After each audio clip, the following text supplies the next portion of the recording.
The WWF, what the world is watching.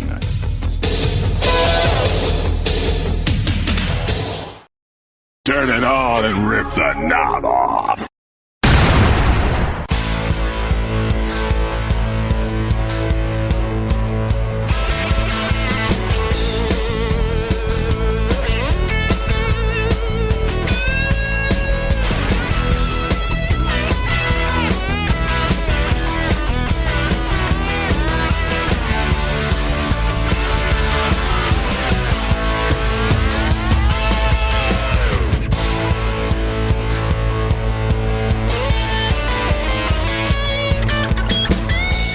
Guys, and welcome back to the Wrestling Memory Grenade. Now at episode 163. I am your host, Ray Russell, and this week we finish up the month of November TV for 1988 in the World Wrestling Federation.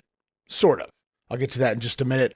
Before we get rolling, I want to thank everybody for the fine feedback we received over the two-part definitive edition of the Survivor Series 88 review. Got to thank my brother Jesse again for joining, and I know our schedules weren't perfect, but we made it work both weeks, and it was a fun 4 hours combined, two editions, episodes 161 and 162. You guys can go back and check it out right now. Lots of fond memories from our youth, lots of random thoughts, not just on the pay-per-view, but on the talent involved in said pay-per-view way back in the day. We dissect it from beginning to end, but life goes on, as does 1988 in the WWF, and this week, we are going to conclude basic television, and what I mean is our regularly scheduled programming, Superstars Wrestling Challenge, and Primetime Wrestling. But next week, episode 164, going to feature the November 26th edition of the WWF's Saturday Night's Main Event. As I said, life goes on, and we're done with the Survivor Series,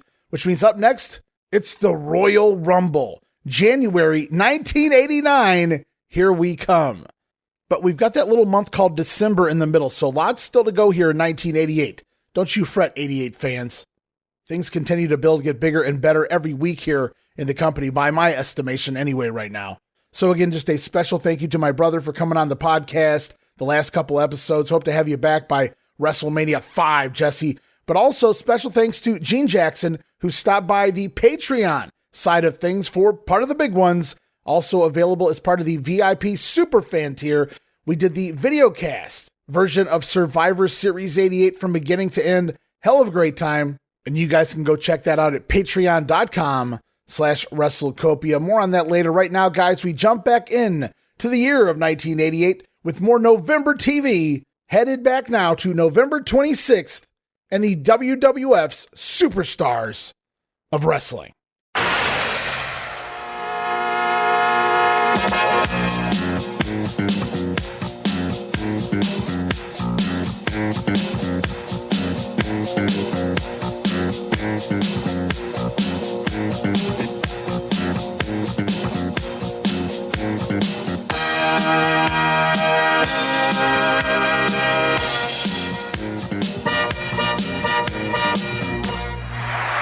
All right, here we go. Another edition of Superstars, November 26th, just 2 days removed from the big Survivor Series event. Tape back October 25th, long before Survivor Series, Baltimore, Maryland, the old Baltimore Arena. It's Vince McMahon and Jesse Ventura on commentary. And what do you know? It is the October Saturday night's main event taping still. We see the banners flying high across the arena as well as across the ring skirt, because it would have just taken far too much time to remove that for the regular portion of the tapings. Hey, guys. Anywho, we head off to the ring for Jake the Snake Roberts taking on John Latu. We get an insert promo at this point from Bobby Heenan and Andre the Giant, who can't even bring themselves to say the word snake.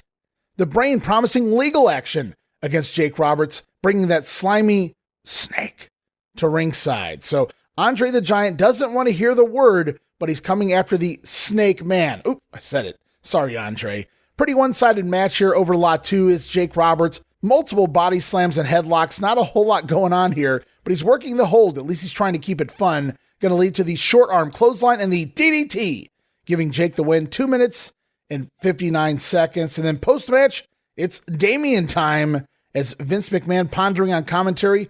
What would Andre do if that were him laying on the mat and that was Damien thrown on top of him.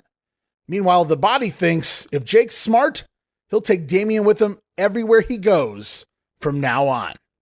My sentiments exactly, Jesse.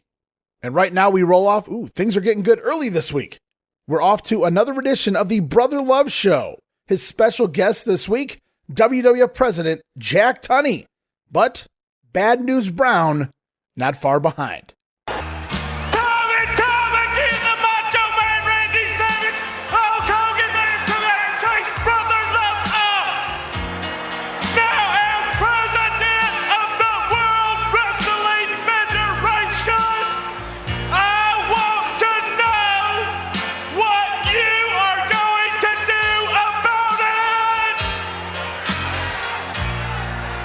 Absolutely nothing. What an insensitive man that Tunney is, isn't he? Oh, my goodness, I love it. Well, that is all that you have done since you have been president of the World Wrestling Federation. Absolutely nothing. I'll concur with that. Wait a minute, he made you guest referee at SummerSlam. Wait a minute. He doesn't just do nothing. He does something. Isn't that right, Bad News? So I finally caught up with you, Mr. President of the WWF. For the past 5 months, I've been sending letters to your office. I've been calling you on the telephone. I've been sending messages to your country club, private I may add, and I have not got no response. So here I am to ask you in front of all these beer-belly sharecroppers and all the millions of spineless cockroaches who will be watching this throughout the world. I want to know one thing and one thing. Why am I not the #1 contender in the WWF? I've defeated everybody that they put in front of me. I've won the Battle Royal in the WrestleMania. I want to know why. Why are you protecting that so-called spineless champion, Macho Man Savage? Got a point. That's wrong. I'm not protecting anyone. That's wrong, huh? Well, ever since Macho Man Savage, the so-called world champ, has become the world champ, I notice, I understand that you have a big 35-room mansion in Beverly Hills. Whoa. You have a big 200-foot yacht down in Florida, and you ride around in a brand new Rolls-Royce limousine. Now I want to know, is he giving you a percentage of his contract?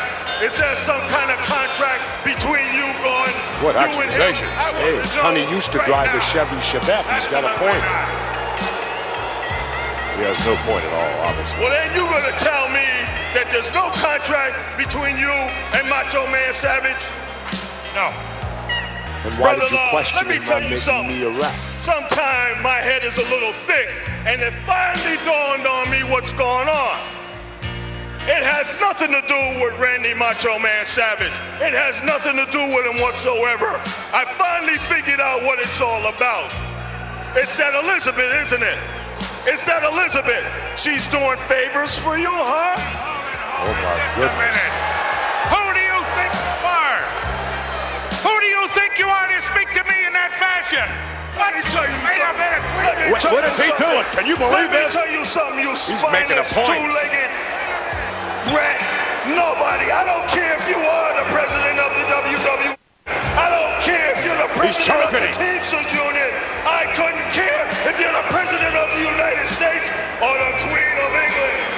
Nobody puts their hands on Bad News. And if you do it again, I'll beat all the ugliness off you. That man's going to pay for that. WWF President. I guess that's what you get for accepting favors from Elizabeth. I'm sure something will be done about this incident. Who's going to do it, Tunney? All right, so we get an angle right out of the gate this week, right after the pay-per-view. Brother Love questioning the president of the WWF on what he plans to do about Brother Love being run off his own talk show set by the mega powers in recent weeks. Tunney's response? Absolutely nothing. Of course, the fan's going to pop for that one, as Love says that's exactly what Tunney has always done about everything. Nothing. But then, Bad News Brown arrives on set. Finally, he meets the WWF President Jack Tunney in person, claiming Tunney has been dodging his phone calls, not responding to his letters for months now, as to why Bad News Brown hasn't been named the number one contender to the Macho Man's WWF Championship. Brown talks Tunney's new Beverly Hills mansion, his country club, and brand new Rolls Royce, accusing Jack of being on the take, maybe being paid off by the Macho Man. Of course, Tunney denying the allegation, so Brown pivots to another accusation. Bad News has figured it out, stating that Jack Tunney has been accepting favors from the lovely Miss Elizabeth. Wow. Jack Tunney becomes disgusted. Well, as disgusted as Jack Tunney can act, but disgusted at the allegations and stands up to Bad News Brown, placing his hands on Brown here, which was a bad idea. Brown quickly grabbing Tunney by his tie and begins to well, I guess you could say choke him. The WWF president then shoved down in a seated position up against Brother Love's podium, continuing to be choked is Jack Tunney. Bad News warning Jack Tunney to never put your hands on me again, or he's going to beat the ugly off of him. And then as Bad News Brown exits the set, Brother Love telling Jack Tunney that's what he gets for accepting favors from Elizabeth. Brother Love getting a dig in on Jack Tunney as we close the segment. And wow, definitely a different direction to even suggest a woman performing favors on WWF TV in the 1980s, much less it be Miss Elizabeth. Jack Tunney tries to stand up to Bad News, but Brown physically assaulting the president of the World Wrestling Federation. Lots to unpack here. But a great job getting over the heel character of Bad News Brown, making Bad News unpredictable and dangerous to not just the wrestlers, but everyone if he attacks the president of the company. Nobody had ever thought to touch Jack Tunney up until now, though, to be fair, Tunney rarely appeared on screen, at least in the arenas, but we'll have to wait and see what actions Jack Tunney takes in the days to come. Bad News Brown on a mission, and that mission right now is the WWF Championship currently worn by the Macho Man. And what is Randy Savage going to say about these accusations? Elizabeth performing favors? Never. Well, guys, we're going to continue on back to the ring. Mr. Perfect Curt Hennig out here taking on David Studemeyer as we get an insert promo from Curt Hennig, who continues to remind us that he is absolutely perfect. As the match gets going, it's Hennig, cocky and brash, slapping Studemeyer, working him over on the mat. Awesome running dropkick from Hennig, even locking in an Indian deathlock. Well, that's new. But Hennig does it for a very specific reason. While Studemeyer caught in the Indian deathlock, nowhere to go, Mr. Perfect talking trash and slapping him some more. I loved it. And then from there, it's the axe right between the eyes, the big forearm blast, catching Studemeyer before the perfect plex. Going to put him away 2 minutes and 29 seconds. One of the survivors of the Survivor Series and his perfect streak remains intact here this week on Superstars, Curt Hennig, and his momentum continues to build here in the WWF. And right now we go off to the Event Center with Sean Mooney, featuring interviews with the Outlaw Ron Bass and Hacksaw Jim Duggan.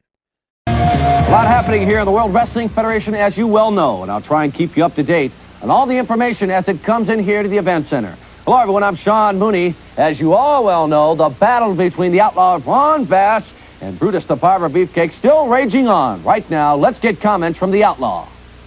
Beefcake, I was walking down the streets back home a couple of days ago. This big old long, tall cowboy come up to me. He said, Bass, we saw exactly what that little fine city dude did to you and your hat and Miss Betsy. You know what he deserves? He needs to be taken up behind the bar and given a good old horse whipping. Well, you know something, Beefcake? I agree with you, and a horse whipping is what you're going to get. And right here, I've got Miss Betsy. She's going to be by my side. I got the Maverick Brothers, Bart and Brett, and you better believe that it's just getting started, Beefcake. It's going to be you and me. They're going to ring that bastard. Outlaw, you remember the hat? You remember the whip? Get a double handful of revenge, and you better believe that I will, Beefcake. It's time for the Bravo. Let's strike back and I'll strike hard. Well, the Outlaw Ron Bass expecting a shootout in this one, and I think when the two meet, Outlaw Ron Bass and Brutus the Barber Beefcake, that is exactly what it is going to be. Also, Canadian strongman Dino Bravo. He's out there looking for Hacksaw Jim Duggan. Hacksaw's waiting to be found. Hut, hut, hut, hut, hut, hut, hut, hut, hut, hut. I like the flag. Gives me a chance to march around. Makes me proud to be an American. Makes me want to stand tall. And one thing else, it makes me sick and tired to listen to Dino Bravo come out here and talk bad about the USA. He has Frenchie Martin bouncing around, whispering in his ear, telling him what a great wrestler he is, what a powerful man he is. Well, there's no question about it. Dino Bravo can push a lot of weight around, but weights don't fight back. Hacksaw Jim Duggan does. So, Bravo, when you come on down to the ring and all you hear all through that arena is USA, USA, you better look at that corner because Hacksaw's going to be looking back at you, tough guy. All right, the Outlaw going to put a whooping on the Barber when he gets Beefcake back in the ring. Jim Duggan talks about the Dino Bravo feud, which continues. Hacksaw carrying around an American flag now along with his 2x4, which the flag seems to be a big part of this border wars feud, if you will. Frenchie drops the USA is not okay sign for the Quebec flag, the fleur de lis, and Jim Duggan pulling out Old Glory. Tough guy. As we head back to the ring, it is Barry Horowitz awaiting his opponent, the Intercontinental Champion, the Ultimate Warrior, yet another survivor from the pay-per-view, Warrior Man, coming to the ring, running the ropes. Barry going to try to catch him with a clothesline to no avail. Warrior no-sells that and delivers a power slam. As Horowitz winds up being sent out to the floor, Barry decides he's going to retreat up the aisle, trying to leave ringside. But the Warrior Man catching up to Barry and pressing him back inside the ring. The action continues until it's the Gorilla Press drop and the big splash. Going to give Warrior Man the win, 2 minutes and 13 seconds. And based on just the last month or so of stuff I've seen involving the Warrior in the ring, this may be the period where he goes from being a not good worker to just careless and reckless with his opponents. It's a different thing, guys. Fun side story, though. Barry Horowitz has mentioned in the past his dislike for UW, the Ultimate Warrior, who apparently complained about him to the boys in the back, saying how Barry couldn't get up for his press slam. And I had to wonder, was this that match? So I watched carefully. This likely was the match because there appears to be some sort of an edit between the Warrior begins to press Barry into the air and when Horowitz actually goes up. Going to have to assume there was something embarrassing, some struggling there that left the Warrior not so happy with Barry Horowitz. Nevertheless, he is your Intercontinental Champion, the Ultimate Warrior, going over here on Superstars. And we go back to the Event Center with Sean Mooney once again. This time, we're going to hear from the likes of Tito Santana, Arriba, and the Fabulous Rougeaus brothers with manager Jimmy Hart.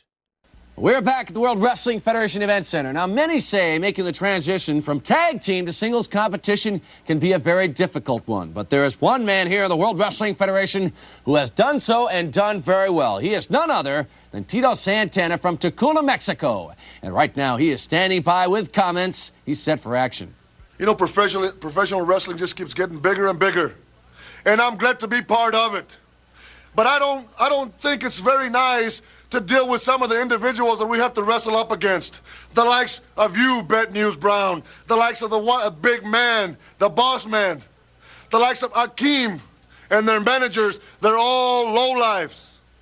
They all like to stab people in the back. They all like to hurt people. But when it comes down to just coming out there and wrestling and having a good match for the fans, they don't know how to do that. Well, I'm issuing a challenge to any of you guys, breaking the rules, do whatever you want to do. I want to meet the likes of you in the ring. Enfrente de toda la gente que me está escuchando, yo sigo representando a ustedes. ¡Arriba! Tito Santana set to take on all comers here in the World Wrestling Federation. He wants to make his way to the top. The Hart Foundation, Bret the Hitman Hart, and Jim the Anvil Neidhart. No love lost between them and the Fabulous Rougeaus brothers standing by with Jimmy Hart. Hart Foundation, I've told you time and time again, baby, you will never, ever get back to the top of the World Wrestling Federation again if I have anything to do with it. You know, that's the best thing that happened to us, Jimmy. We gotta tell all our supporting fans that you are definitely the greatest thing that happened to the Fabulous Rougeaus brothers. And Hearts, I'm sorry to tell you, but you've been losing every match since you lost Jimmy Hart as your manager, and it's gonna cost you a lot more than that. You know what, Hart Foundation? As you've noticed, we've been keeping a pretty good eye out on you guys, even when you're not wrestling us. But now you are going to be wrestling the Fabulous Rougeaus brothers. Jimmy's told us all of your weak spots and There's your a lot few of them. little strong spots. not too many So of there's them. no way in the world you're going to beat the Fabulous Rougeaus brothers. All right, Tito Santana there with your basic babyface promo. Meanwhile, Jimmy Hart bragging about his new team, still the Fabulous Rougeaus, giving the Rougeaus all the secrets to beat the Hart Foundation. And they've done that many a times in the past, and that feud will go on for the time being. Stay tuned. Big news to come with the Fabulous Rougeaus over the next week or so here on The Grenade Show. But right now we go back to the ring for Ravishing Rick Rude, accompanied by manager Bobby the Brain Heenan. Rude's opponent is Billy Woods, as we get an insert promo from the Ravishing One, who talks his rude awakening kiss and how he will select one lucky lady in every town to lock lips with Rick Rude. I guess he felt the need to remind us, guys. In the ring, it is a snap suplex followed by lots of toying around, posing over the top of Billy Woods before the Rude Awakening neckbreaker. Going to put Billy away 1 minute and 45 seconds. And of course, as promised, a post-match Rude Awakening kiss for another lucky lady. So Rick Rude coming out of the feud with Jake the Snake Roberts. Won't be long before we see Rude find himself a new rival. And it's a doozy. As we roll off now to Update. And Mean Gene Okerlund going to try to explain the double turn from the Survivor Series between Demolition and the Powers of Pain. From the pages of the World Wrestling Federation magazine, here's Update. All right, hi again, everybody. I'm Gene Okerlund. The Survivor Series this past Thanksgiving is now history, but still a lot to be talked about in regards to that big event. One of the most inscrutable managers in all of the World Wrestling Federation becoming even more inscrutable. I am talking about Mr. Fuji, longtime manager for Axe and Smash, Demolition, the World Wrestling Federation Tag Team Champions. The shootout coming as part of the Survivor Series, and in the end, it was Mr. Fuji who was the manager for, get this, the Powers of Pain. Demolition, you cross double, Master Fuji. You think you very smart, but remember, I am the one that got you the belt, and I have some real big men here that will do the job and listen to the master. What I want them to do is to cripple and hurt you. Of course, Mr. Fuji, the longtime master of the double cross right now, is the target of some fingers that are being pointed by these two men. They've done very well with Mr. Fuji. Can they do very well on their own? I think so. They are World Tag Team Champions, the Demolition. Powers of Pain and Fuge the Stooge. Yeah, you got a couple of big men, and they've had a lot of matches, but they've never gone through a war. They've never been able to survive a war. Fuji, you know we have. We stand here, the World Tag Team Champions. At the end of this war, we're still gonna be champions. All right, so we get an interview there with Mr. Fuji and his new team, the Warlord and the Barbarian, the Powers of Pain. Fuji promising the Demolition will suffer. Too big for their britches, guys. Meanwhile, Demolition responding, stating that Fuji the Stooge and the Powers of Pain, they're not ready for war with the tag team champions. Axe and Smash now the baby faces, the Powers of Pain, the heels. We'll have to wait and see how this unfolds in the weeks to come, but at least they're explaining it, right? Still a little confused, but I see the direction they're going now. And the direction we're going is right back to the ring for feature match time here as we conclude November sweeps with the mighty Hercules taking on King Haku, who is not accompanied just by manager Bobby Heenan, but also the $1 Million Man Ted DiBiase and his bodyguard Virgil. Looks like a little 4-on-1 out here if Hercules isn't too careful. Now, as the action gets going, we get an insert promo from the $1 Million Man who reminds Hercules, no matter what the Mighty One thinks, he is still the slave of Ted DiBiase. And the action gets going. Hercules comes in with his chain in hand. He knows Heenan and the family well, but with DiBiase and Virgil in tow, the backup is needed more than ever. And Hercules going to run all of the heels off out to the floor, swinging the chain wildly. And man, that thing always scared the shit out of me. How he never hit anyone, beyond me. And then Hercules is going to turn his attention to Dibiase on the outside, and that's when Haku attacks from behind. But Hercules firing back with a series of jabs and elbows. Haku, though, countering with an inverted atomic drop and knocking Hercules out to the apron. And as Haku distracts the referee, Ted Dibiase with humiliating slaps to his would-be slave on the floor. Finally, though, as the action continues, Haku missing an elbow and Hercules rebounding with a power slam. And Herc on the big comeback, big clotheslines, but he gets tripped up by the $1 Million Man for the floor. And while Dibiase turns to gloat to the fans, Hercules leaves the ring and lays out both Ted Dibiase and Virgil on the outside. Now Haku going to try to attack Hercules as he's returning to the ring, but Herc ducking and landing an atomic drop of his own. Then, sensing he's outnumbered, the Mighty One going to the corner, grabbing his trusty chain, wrapping it around his fist, a la WrestleMania 3 and Billy Jack Haynes, Hercules blasting Haku right between the eyes. Down goes the king, but Hercules disqualified 2 minutes and 30 seconds. And with the match now over, Hercules has little reason to adhere to the referee, and instead chases Bobby Heenan, Dibiase, and Virgil backstage with the unforgiving steel wrapped around his hand. Now, the matchup itself, extremely short, but that was what we got on TV back in the day, guys. Even during November sweeps, you weren't going to get a barn burner here on free TV, but it was fun while it lasted. Good storytelling with Hercules technically feuding with both Bobby Heenan and his family, but of course the $1 Million Man as well. And if he didn't have a chain before, it would have made a good acquisition to purchase now in order to defend himself against so many potential enemies out here. For Hercules, the face turn meant a potential resurgence and a push up the card. For Ted Dibiase, well, he was an excellent choice to get Hercules over, but on the other end, Dibiase goes from world title shots and headlining the pay-per-views to working Hercules. And no disrespect to the Mighty One. If you've ever heard my podcast, you guys know that I love me some Hercules, but still a step back for the $1 Million Man. However, I'm still looking forward to catching a few of their matches along the way. As we continue on tag team action, going to see the Young Stallions out here. Paul Roma, Jimmy Powers taking on Bubba Kirk and Max MacGyver. As we get an interesting promo to kick things off here during the Stallions matchup, we hear from Bobby Heenan and his Brainbusters, Arn Anderson and Tully Blanchard, currently working with the Stallions around the horn on the house shows.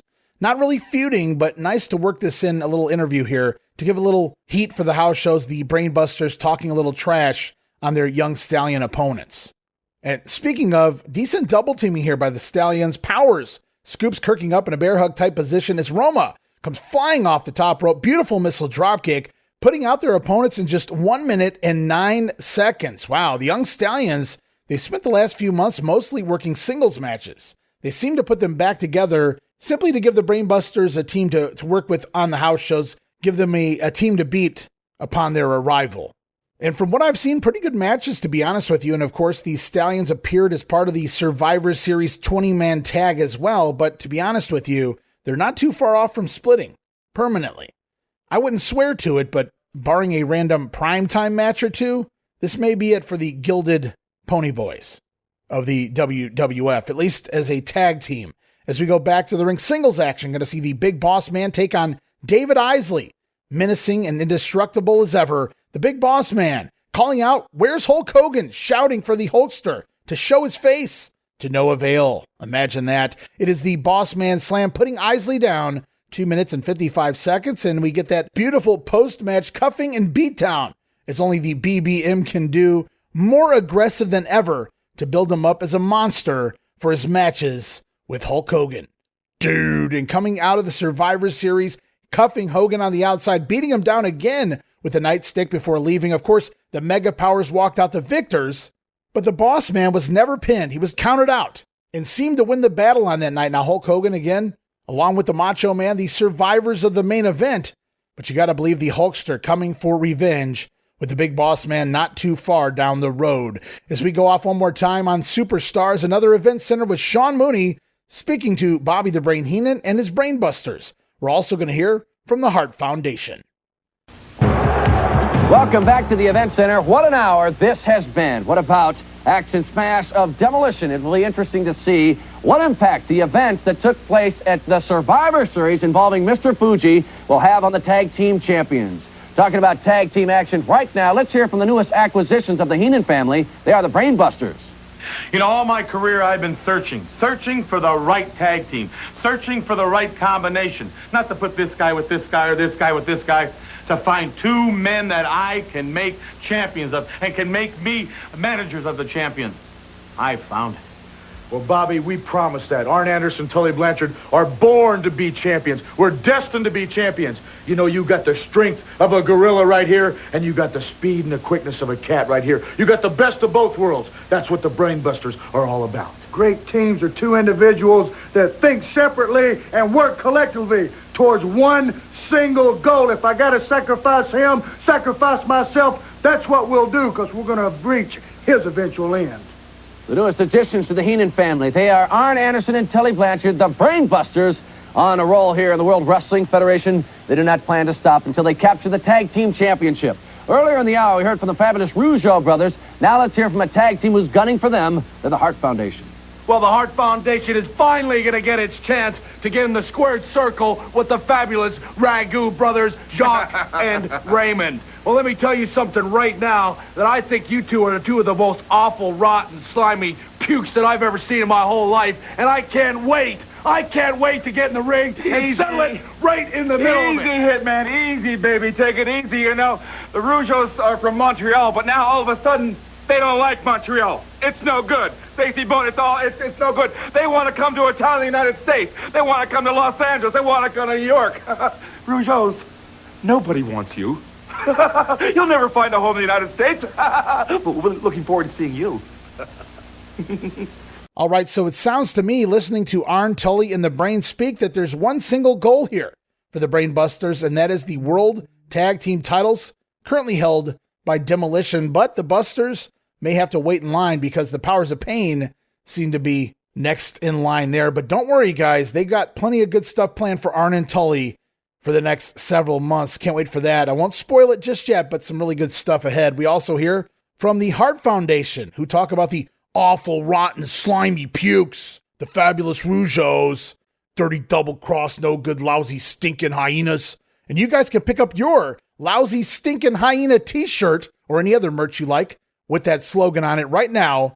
Nice hot pink, some really cool shades as well in the logo. Pick it up right now at tpublic.com/user/WrestleCopia. Lots of great new shirts added over the past couple weeks. Really proud of them. I designed them myself. Go check it out right now, guys. Meanwhile, in the interview here, Jim Neidhart thinks the Rougeaus should be shipped back to Canada. Nobody wants them here in the USA.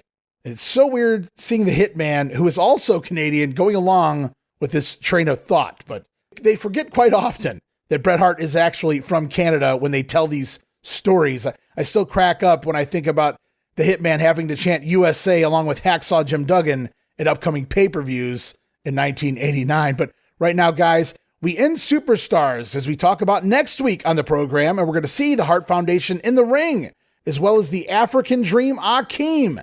Dino Bravo going to be here, as well as Ravishing Rick Rude, Brutus the Barber Beefcake, Harley Race in action right here on TV next week.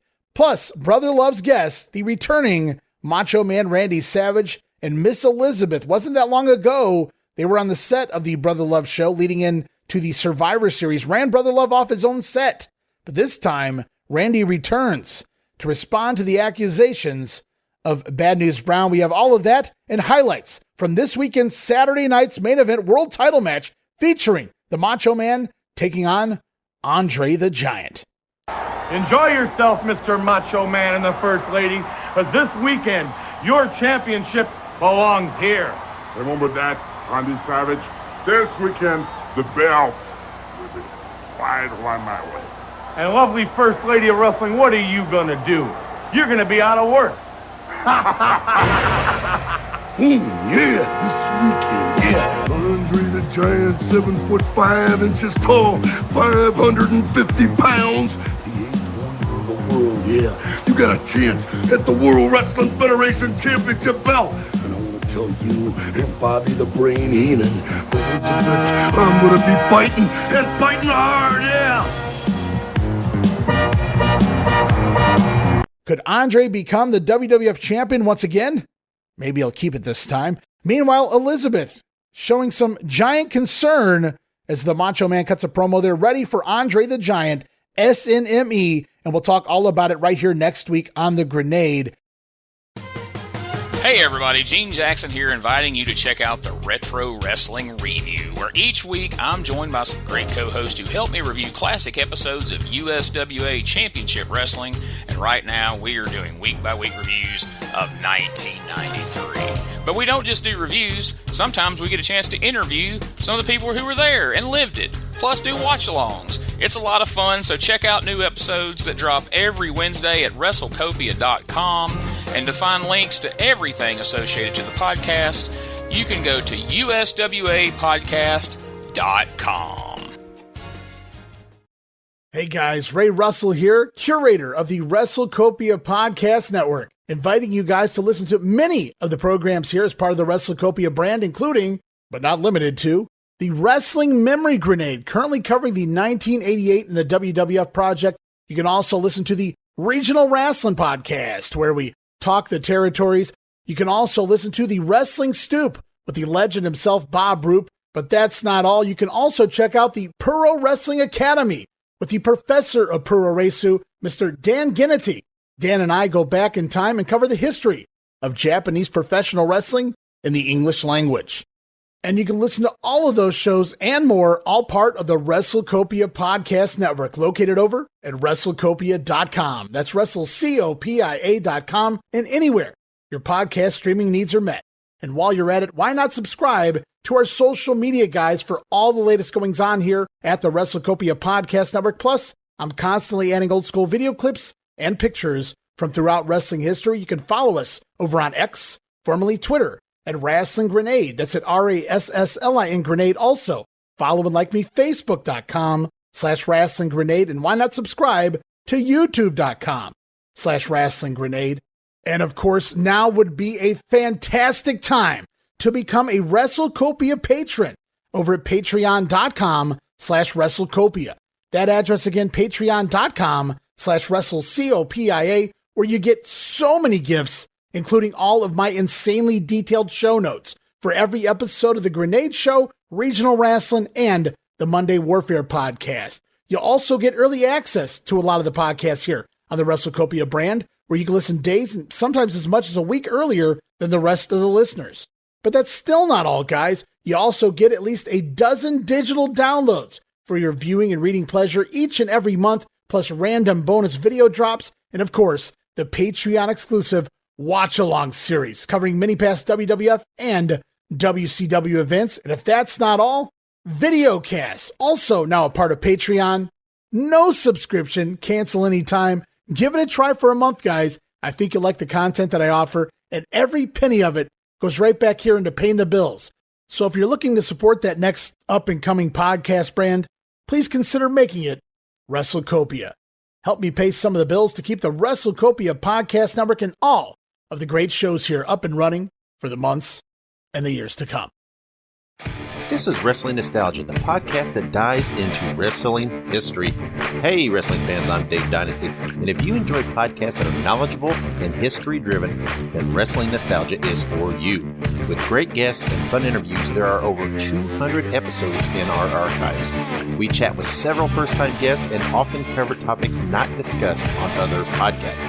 Look up Wrestling Nostalgia on your favorite podcast platform and visit all of our links at linktree/WrestlePod. That is linktr.ee/RASSLEPOD.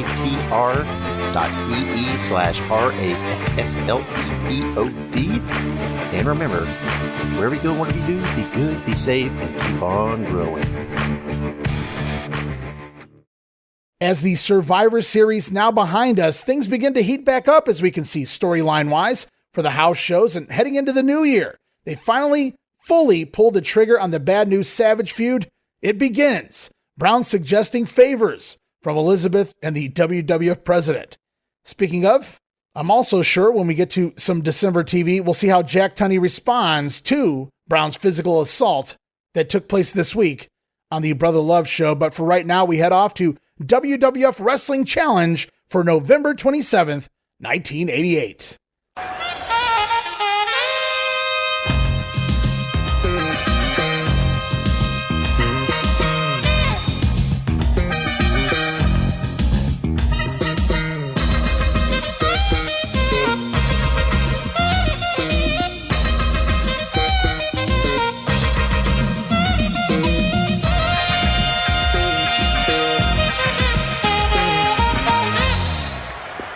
All right, away we go. Wrestling Challenge November 27th. Tape back October 26th.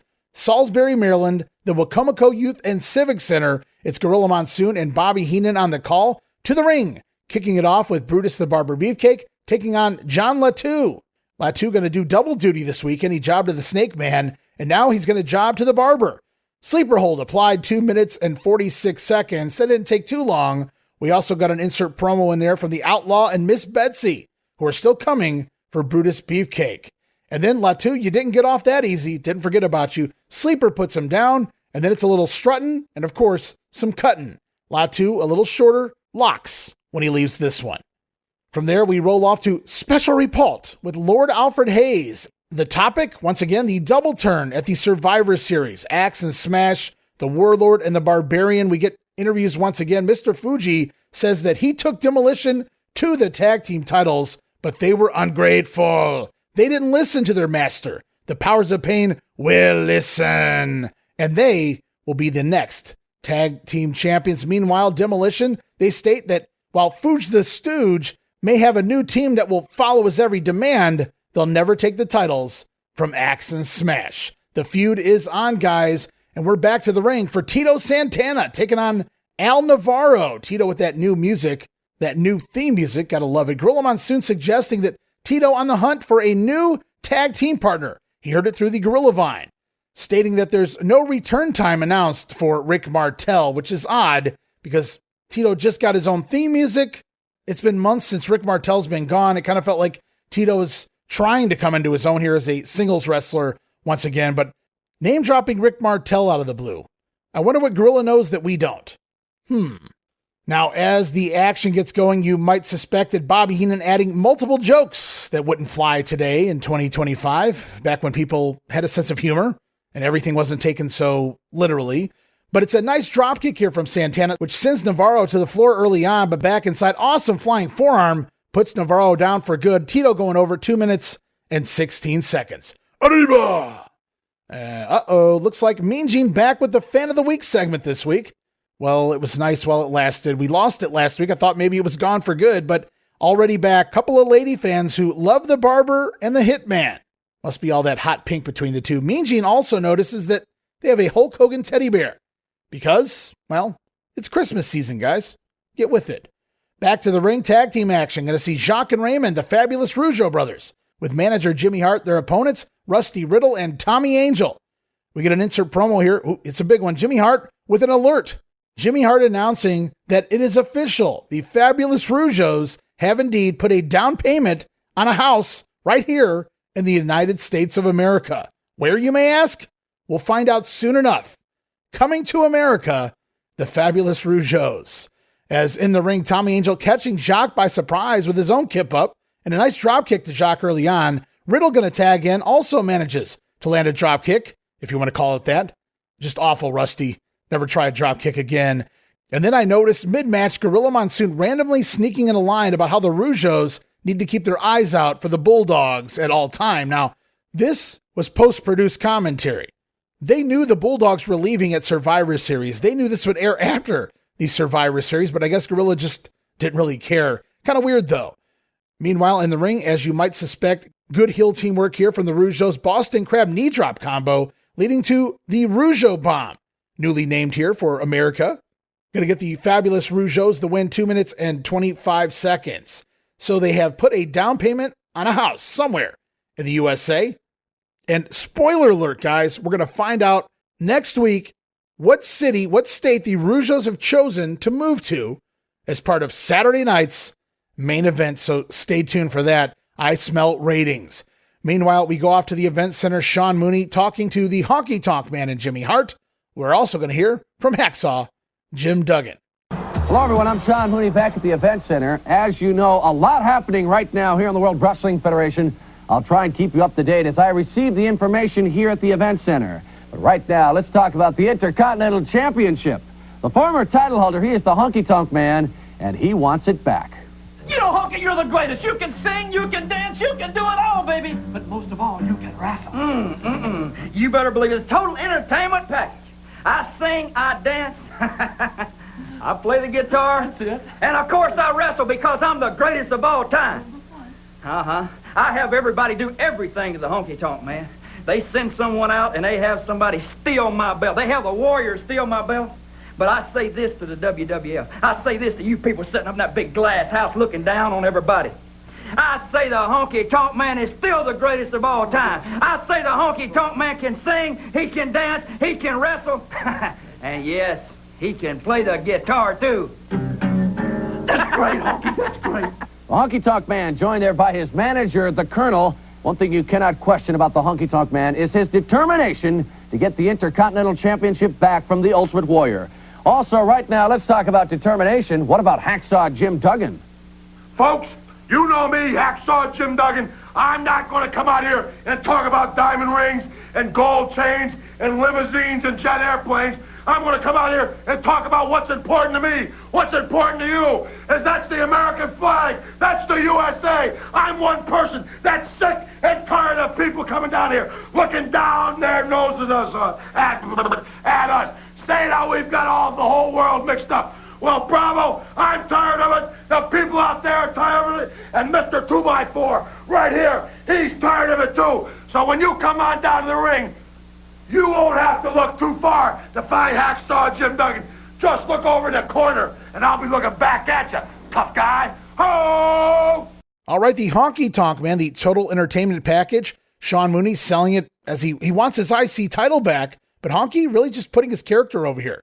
Sounds like he might be moving on from his feud with the Ultimate Warrior before too long. Also, Hacksaw Jim Duggan says he's not out here to talk limousine riding and jet flying. Who's that a shot at? Duggan, just another average Joe, an American-made man, still coming for Dino Bravo, however.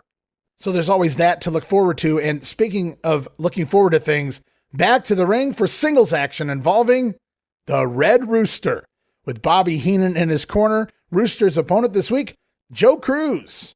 And Terry Taylor in control early on, showing off, strutting around the ring, getting cocky, we might say, but Cruz managing to get the advantage, which throws the Rooster off his game, and he takes a powder to talk with the brain on the floor. Only Bobby Heenan isn't talking. He's yelling at his little red barnyard buddy, giving the Roosters some advice, and then back inside, Terry Taylor blocking an attempted O'Connor roll from Joe Cruz. Heenan telling the Rooster to keep Cruz on the mat. Terry going to pummel away before landing a nice hot shot, actually stun gun style, the old Steve Austin version of the hot shot, locking in the Scorpion Deathlock, or the cock of the walk, if you will. Going to give the Rooster the submission win, 2 minutes and 1 second. Not a bad match outside of this little gimmick where we pretend like Terry Taylor's afraid of the jobbers and Bobby Heenan has to give him a pep talk, if you will. But it is what it is. We continue on to the event center. And Sean Mooney, we're going to hear from the likes of George the Animal Steel and mine, as well as King Haku and Bobby Heenan. We are back at the World Wrestling Federation Event Center. So many superstars here in the World Wrestling Federation. Let's talk about one in particular. He is 6'1", 288 pounds, from Detroit, Michigan. I'm talking about George the Animal Steel. Now, he has a friend, and that friend's name is mine. I don't have the vital statistics on mine, or where he's from, or what exactly the relationship is between the two. All I know is that they are very attached to one another. And right now, standing by is George the Animal Steel, and I believe joining him is mine. Mine! Work out! Bye-bye! Yeah. Well, comments from George the Animal Steel. I'm sure if any of you had any questions about George the Animal Steel and his friend mine, he just cleared them up for you. Also, standing by right now is the king of the World Wrestling Federation. He's King Haku. He's joined by his manager, Bobby Heenan. Well, everybody in professional wrestling today is talking about King Haku. They're talking about the man's ability with martial arts, his ability as a wrestler, his ability in jiu-jitsu, boxing, street fighting, you name it, this dangerous human being here can do it. Now, Mr. Savage, we'd like your name on some contracts. And this crown and roll will not be consummated until he can get in the ring and get his hands on one Hulk Hogan. So you put your little name or get somebody to put it on the contract. See, because we got places to go and things to do. I'm taking him right now to the airport. This man's a very busy man. Send the car for King Haku. I don't know how you travel, but we travel in class. So put your name on the line. The king of the World Wrestling Federation, King Haku, he has stated he will one day make all of his opponents bow down to him, and he does not plan to stop until he adds the golden championship belt around his waist to go along with his crown. He is the king of the World Wrestling Federation. He's been proclaimed so by Bobby the Brain Heenan, his manager. Well, the Animal hasn't wrestled a match in more than 3 months, guys. It goes back to the middle of August, but got to show those dolls for the holidays, right? Everybody got a Mind doll out there. I'm sure they'd sell for a pretty penny right now on eBay. Meanwhile, Haku doesn't really have a feud going on, but that's going to change, probably by next week. But for this week, Bobby Heenan putting over royalty, even calling on his walkie-talkie for the King's car to pick them up. That was different, I got to admit. As we continue on, more tag team action, this time Shawn Michaels, Marty Jannetty, the Rockers, out to the ring to take on Gene Ligon and Larry Stevens. And it's lots of great double team action, poetry in motion from the tag team specialists. About 10 double team moves in a row, back and forth on their opponents. Very cool. Man, I wish we could have seen the Rockers versus the Midnight Express. They would have been perfect for this team. This may be the most double team moves in succession I've ever seen, and it wasn't just doing moves. It was flowing into each one back and forth with their opponents, so credit to Ligon and Stevens for keeping up with them. Really good spots. Great job by all 4 guys involved here. Got to give credit to even the enhancement talent for this one. As Michael's going to pin Ligon, coming off the top of that flying fist drop, but Gene, I'm not sure if it was intentional or not, but Ligon back to his feet, so Shawn actually lands a standing flying fist drop coming off of Marty's shoulders. The Rockers getting the win there at 3 minutes and 3 seconds as we go off now to a special interview. Mean Gene Okerlund standing by, going to conduct an interview with the $1 Million Man and Bodyguard Virgil. Bodyguard Virgil, and folks, you all know the $1 Million Man, Ted Dibiase. Mr. Dibiase, you shocked me and an entire world just a few short weeks ago when you had the audacity to think that you could buy the life of another human being. That human being, the mighty Hercules. Okerlund, why should you be so shocked? Because from day one, from the first day I set foot in the World Wrestling Federation, I have bought people left and right. Every time some girl kisses my sweaty foot for $100, every time some little kid dribbles a basketball for a couple $100, I am buying them. Only this was a major purchase. Hercules, you were bought and paid for, signed, sealed, and delivered to me by Bobby Heenan. He wants the money back. You are my slave. How much did you pay for Hercules? It's none of your business, Okerlund, how much I paid. The fact is the transaction took place, and Hercules is my slave. He is the prime example of what a slave should be. He's big, he's strong, and he's stupid. You know, I don't know where you think you get off, Ted DiBiase. This is 1988. This is a free world. Virgil, you know that. And most assuredly, Mr. DiBiase, you should know that. Let me tell you something. Virgil only knows what I tell him to know. Talk about intelligence. Look at you Virgil. Understand? The difference between Virgil and Hercules is Virgil knows what this is all about right here. You know, Hercules, you wear that chain around your neck like some giant symbol. Well, it's a symbol, all right. It's a symbol of your destiny, and you were destined to be my slave.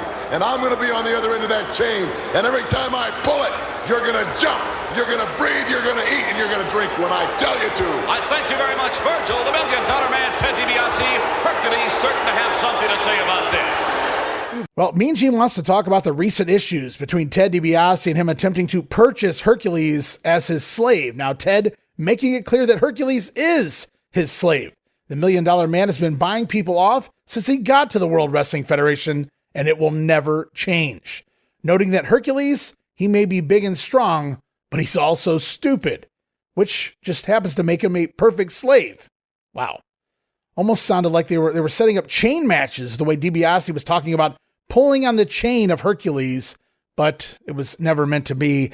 And I'm not really sure what else they can do at this point with the storyline, but just have these guys working some matches at this point. But speaking of, Hercules has a match this weekend as part of Saturday night's main event, but he's not taking on the $1 Million Man. Instead, it's Hercules going one-on-one with the Bodyguard Virgil, which we will be covering right here next week on The Grenade. As we continue on, we go back to last month's Saturday night's main event, a replay of Ken Patera taking on Dino Bravo from the October 88 SNME, and Bravo putting Patera away with relative ease.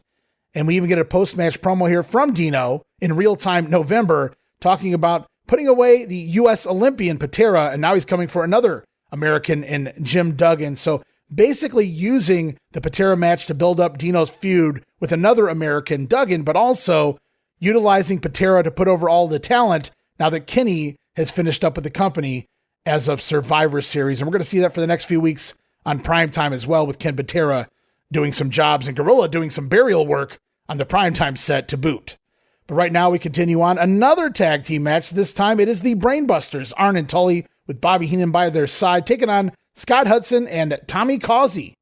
And as we saw on Superstars, we saw the Young Stallions in the ring. We heard from the Brainbusters. Now it's the Brainbusters in the ring. So now we hear from the Young Stallions, who promised to give 110% when they meet the Brainbusters in a city near you. Man, you guys need new material. 110%, huh?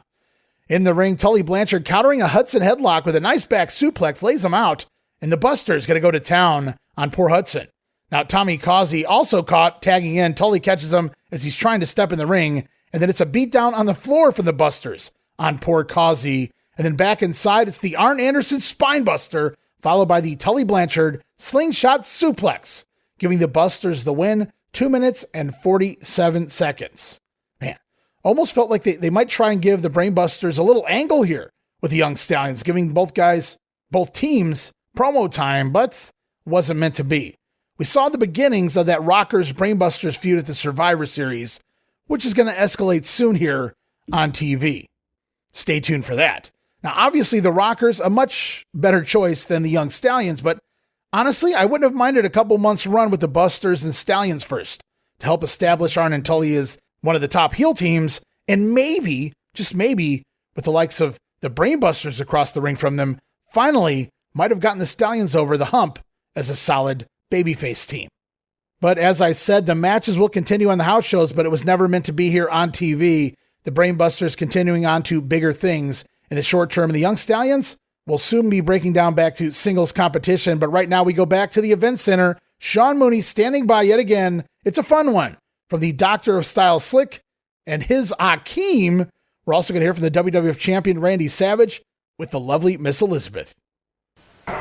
Welcome back to the event center. Now, change is a part of life. Everyone changes. But what about the transformation of one Akeem? Now, his manager, the Doctor of Style Slick, says this transformation is going to change history here in the World Wrestling Federation, and that includes making Akeem the World Wrestling Federation champion. Right now, standing by are Akeem and Slick. You know, for all you dummies out there that's been somewhere hiding up under a rock, let me bring you up to date. Something startling has happened. There has been a transition that has taken place that has involved this man, wrestling's latest, greatest sensation. His name is Akeem. Yo, brothers and foxy mamas, this is Akeem talking to you, and I'm gonna burn up a little carpet for you right now. Yo. I hear you, brother. There's a jam. The brothers jam me talking to you because people in the WWF, you watch out for Akeem because I'm coming your way, double-barreled. Because he has seen the light. Yeah.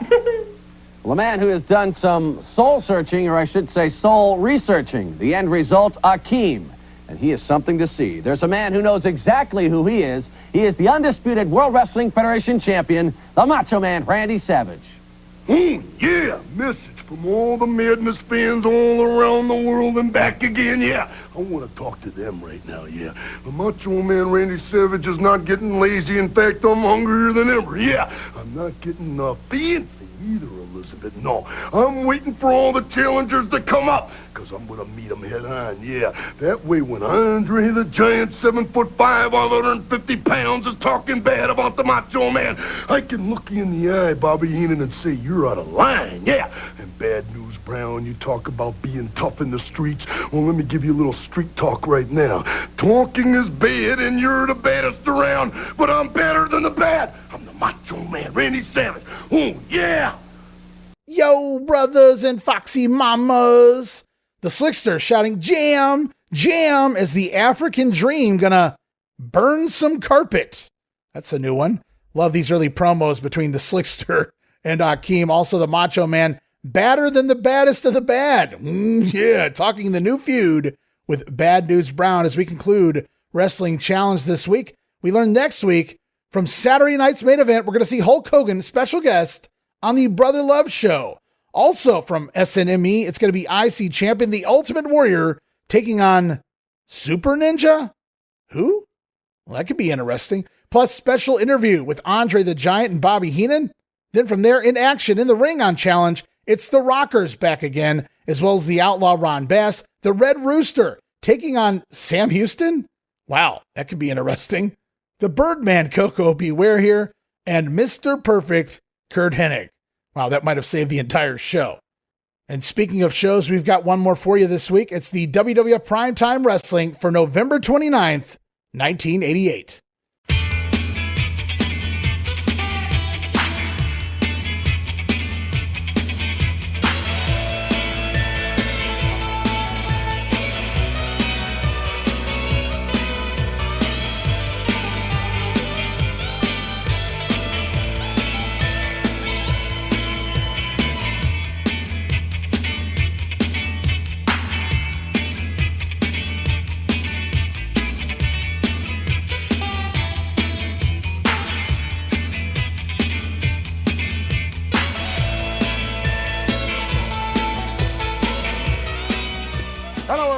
Welcome to Primetime Wrestling. I'm Gorilla Monsoon, and we're back here in our...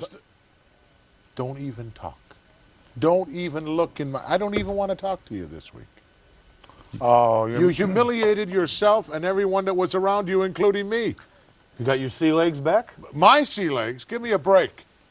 What you're mad at me about? You're going to be mad at me before very long. Oh, you jam my face in a pie, you draw a weasel, have some bimbo come in and draw... a piece of mail for you that I took care of. I've never touched her. From the Van Burens. It's the bill. $4,837.12 you owe me. I owe you? That's right. I Did paid you buy it. the boat? I paid it. That's Paid what what? It cost to take the ship out and do what you did. And you're lucky that they didn't tack on a few extra $1,000 because of your attitude. I hope you're satisfied. $1,200 for champagne? You ordered it, didn't you? $400 for an Admiral's hat? Gas? Yeah, the Admiral's hat that went overboard with your lunch. Remember? Oh. The crew? Docking fees? Yes. Pain and suffering? Pain? Well, is that the Bimbettes? Is that from them? Do you want to... Did they send a bill in to you as well? Wouldn't be surprised. Let me tell you what happened. I know what happened. I was there. Give me a break. Let me tell you what happened. I ran into those two along the dock as I was going to rent the boat. They told me that was their boat. I just tried to cover for them. That's all. You're a liar. See, try to bend over backwards to help somebody. Special handicap She wanted to take me matchup out to here sea. this They week. both did. Dino Bravo taking on 2. All right, guys, we're closing out the grenade this week with Prime Time, November 29th, hosted, as always, by Gorilla Monsoon, Bobby the Brain Heenan. We heard the intro there. Sounds like Bobby owes nearly $5,000 in 1988 money, mind you, for chartering the yacht from last week's episode. And, of course, Gorilla Monsoon reportedly always kept twice as much of that in his pocket at all times, because you never know when you want to spend some money, right, Gorilla? So, Monsoon covered the costs up front, but the Brain going to have to pay the Gorilla back. Give me a break. But as Prime Time rolls on, so do the sound bites coming out of a win for the Birdman over Steve Lombardi. Gorilla Monsoon going to throw down some Anatomy 101. Meanwhile, Bobby Heenan, not a fan of the song Pile Driver. Oh, was that exciting? Let's go up and get the official word. The winner of this match is the Birdman, Coco Beware.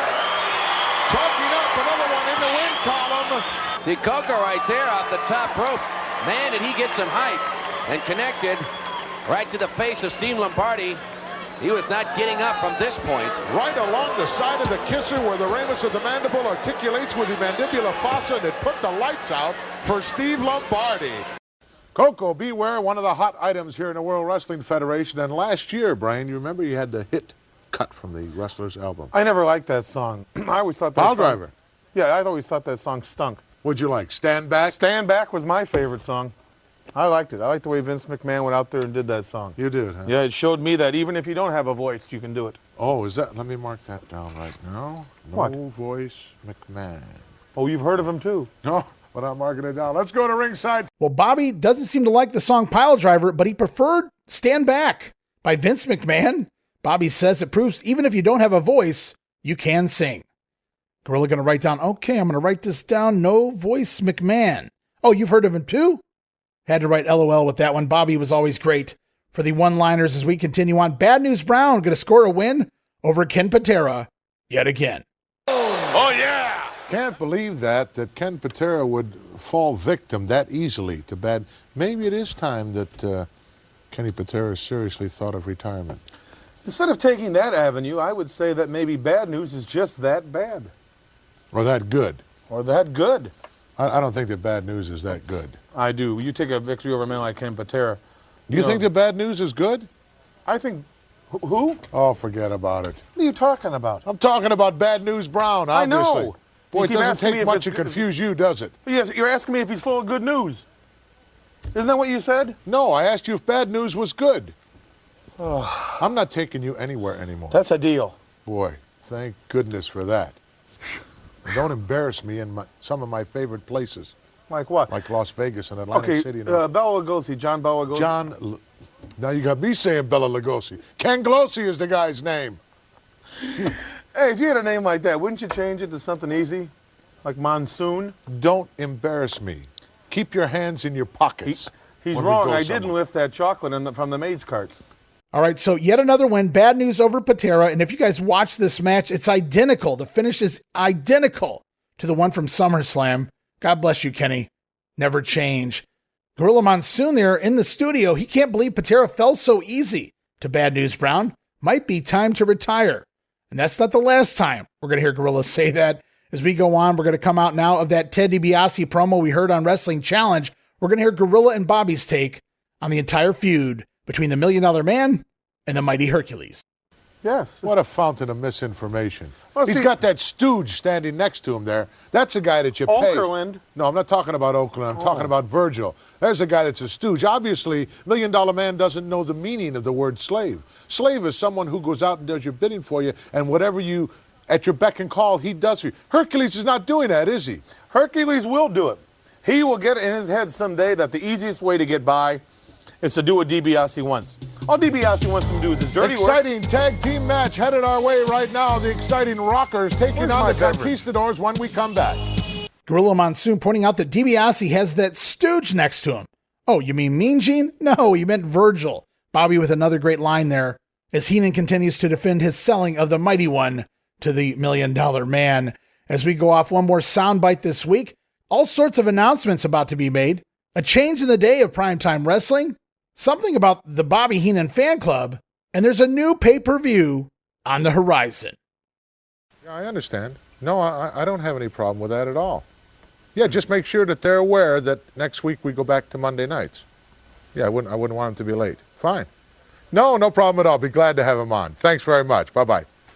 You didn't tell me. Why didn't you tell me these things? Tell you what? I didn't know you had a fan club. I don't have a fan club. Well, they're going to be guests here next week. Not of me, not of mine. I don't have. That's what I was just told by the director, by our producer. Who's a fan club?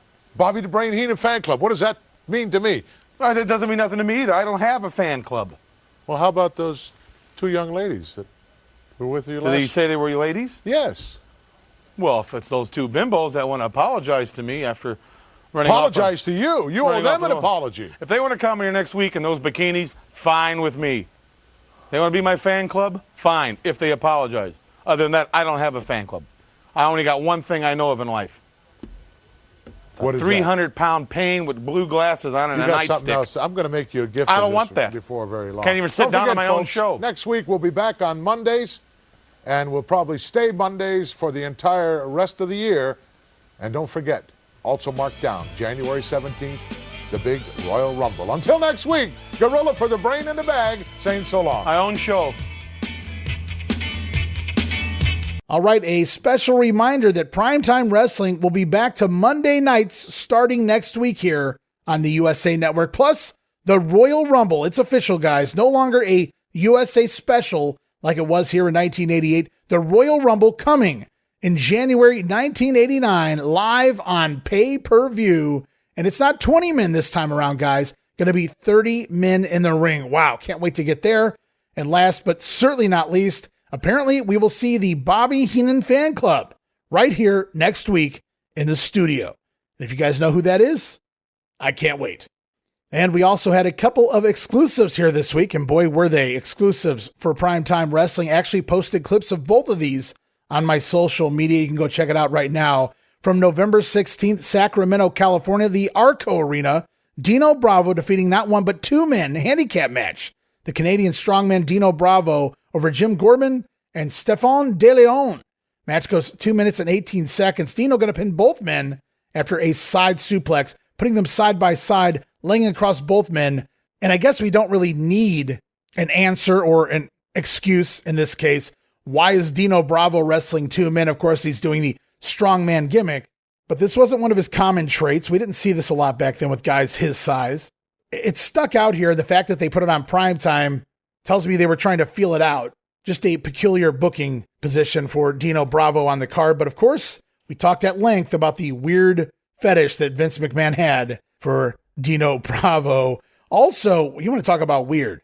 6-man tag team action taped back November 15th at the Cow Palace, San Francisco. Listen to this, guys.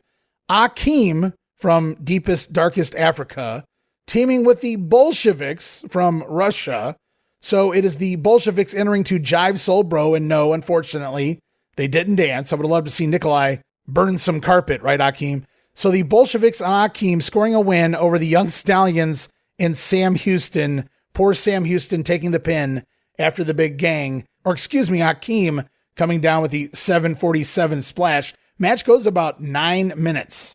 And that one worth checking out. Go back and watch it right now, guys, in short form on my social media, or watch the whole thing. Go off to the Peacock or Netflix or wherever you catch these things now. Check out this edition of Primetime Wrestling. You won't be disappointed. But that's going to wrap it up here this week on The Grenade. Want to thank everybody for tuning in once again. We come out of the Survivor Series. Business picking up in some areas. Bad news in Macho Man escalating in the main events for the house shows. The WWF title, no doubt going to be on the line there. We got a lot of questions to be answered. What's Jack Tunney going to do to Bad News Brown? What's Hogan going to do to the Big Boss Man? And so much more to dive into as we go to Saturday night's main event right here next week on The Grenade. Andre the Giant challenging the Macho Man for the WWF title. The Ultimate Warrior defending his Intercontinental title against the mysterious Super Ninja, brought to the WWF by one Mr. Fuji, Aso Boy-san. The mighty Hercules goes one-on-one with the bodyguard Virgil. Hacksaw Jim Duggan battles Boris Zukov in a flag match. It's the USA flag against the Russian flag there. Also, the Fabulous Rougeaus in action against the Young Stallions. But the big story there, the Rougeaus going to reveal where they're moving, coming to America, the Fabulous Rougeaus. And if all of that wasn't enough, special guest on an in-ring brother love show will be none other than Hulk Hogan. But Hogan going to be confronting the Doctor of Style Slick. It's a brave, brave man, or a stupid one. Slick going to step in the ring with the Hulkster. We've got all of that and more next week. Sound bites galore, and then some before we move into the month of December and close out the 1988 project. Man, almost there, guys. And before we wrap it up, just a quick reminder to stop over to WrestleCopia.com. Check out all of the great podcasts going on right now. Regional wrestling, all sorts of great projects under that umbrella. From Memphis 77 to Memphis 85, talking Los Angeles in the early 1980s.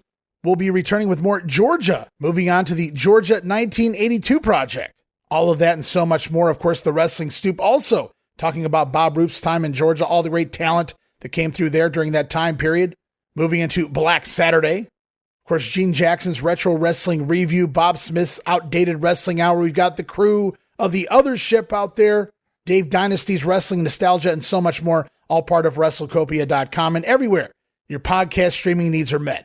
And I've said it before, but I got to say it again right now more than ever. It is a great time to become a patron of patreon.com/WrestleCopia because we have so much going on right now. Big State of WrestleCopia dress just released an update for even the free members. You can go sign up as a free member if you want to check that out.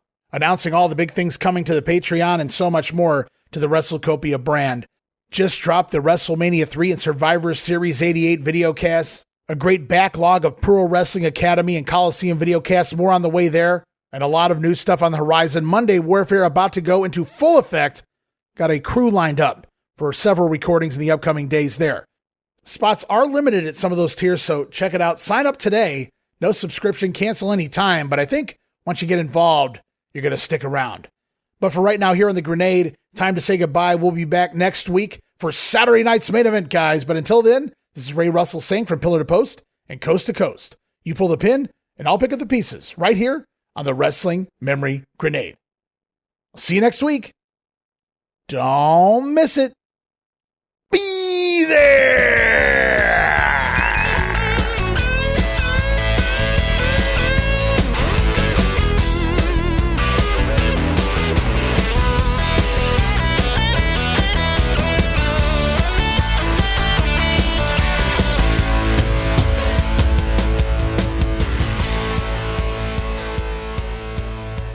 It's that Elizabeth, isn't it? It's that Elizabeth. She's doing favors for you, huh? Oh, my goodness. Wrestling's latest, greatest sensation. His name is Akeem. Yo, brothers and Foxy Mamas. This is Akeem talking to you, and I'm going to burn up a little carpet for you right now. Yo. Jam. The brothers jam me. I'm talking to